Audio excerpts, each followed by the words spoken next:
My most harrowing experience started innocuously enough. When I arrived, I entered the gates of the walled town and noticed some sticks on the top of the gate. When I asked what they were for, I was told that they were for the heads of traffic offenders. I thought that someone was telling me a wild story until one night I was the traffic offender.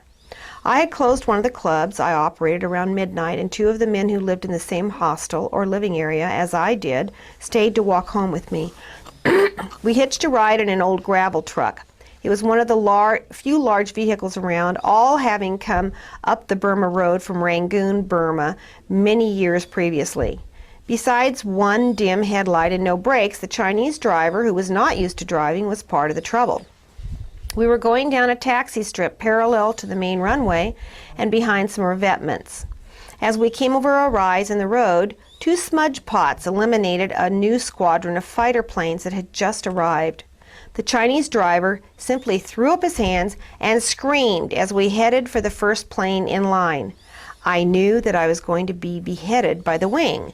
Bob, the sergeant next to me, threw me on the floor and himself on top of me, thereby taking all the glass from the crash.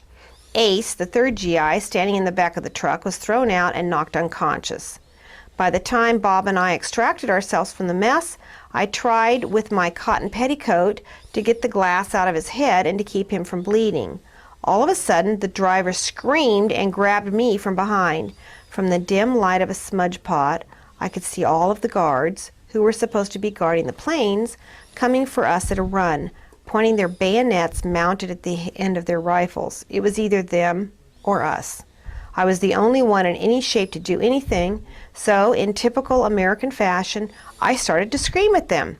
While pointing to the Red Cross insignia on my arm, I said that we were Megwa, Americans, and if they touched us, I promised them in sign language that the Megwas would chop off their heads.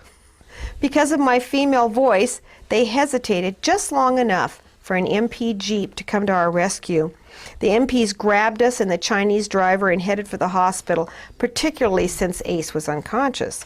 However, Bob was bleeding so bad that along the way they dumped off Bob, and I was at a prophylax station where a tired corpsman spent the rest of the night sewing up Bob. Bob's head hurt terribly, but he and I spent the rest of the night walking across rice paddies trying to get home. I will always be grateful to him and to the MPs who came along.